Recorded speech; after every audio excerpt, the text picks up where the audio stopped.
네, 민주당이 오늘 이제 2시 본회의에서 이 탄핵소추안을 처리하겠다는 계획이었고 여야가 대치를 하고 있는 상황이었습니다. 네, 조금 전에 전해드린 것처럼 이동관 방통위원장이 사의 표명을 하면서 돌발 변수가 생긴 건데요. 국회 취재기자 연결해서 내용을 좀 알아보겠습니다. 박기환 기자.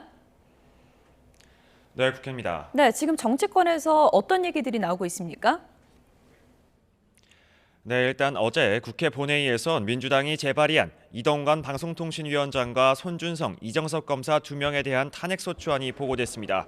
국회법에 따라 24시간이 지난 오늘 오후부터 본회의가 개최되면 무기명 표결이 진행될 예정이었습니다. 지난달 9일 이들에 대한 탄핵안이 보고됐다가 철회된 뒤 2번째 시도였던 셈인데요. 하지만 오늘 아침 여권을 중심으로 이동관 방통위원장이 사의 표명을 했다는 이야기가 흘러나오면서 상황 변화가 예상되고 있습니다. 여당 관계자는 YTN과 통화해서 오늘 국무회의 직전 이 위원장이 공식적으로 사의를 표명한 것으로 알고 있다고 전했습니다.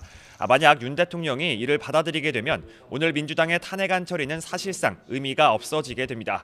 앞서 민주당은 이 위원장이 언론 자유를 침해하고 방송법 등을 위반했다며 손준성, 이정석 검사에 대해선 고발 사주 의혹과 각종 비위 의혹 등을 이유로 탄핵이 필요하다고 주장했습니다. 반면 국민의힘은 거대 야당의 일방적 의회 폭거라면서 오늘 아침까지 밤샘 농성을 벌였는데요.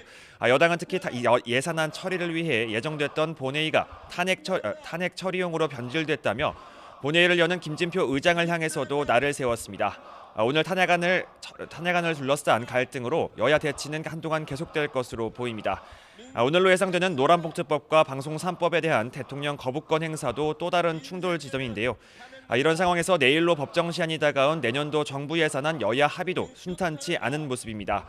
이에 따라 지난해에 이어 올해도 예산안 즉각 처리는 불가피할 것으로 보입니다.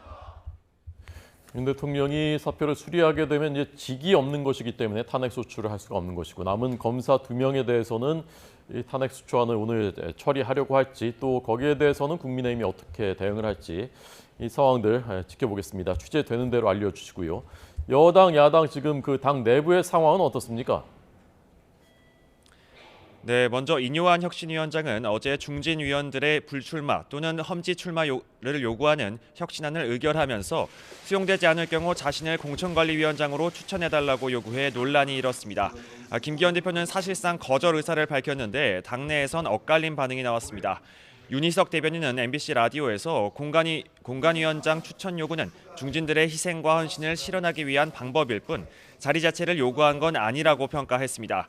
하지만 국민의힘 지도부 핵심 관계자는 YTN과 통화해서 상식적이지 못한 막가파식 흔들기라고 비판했습니다.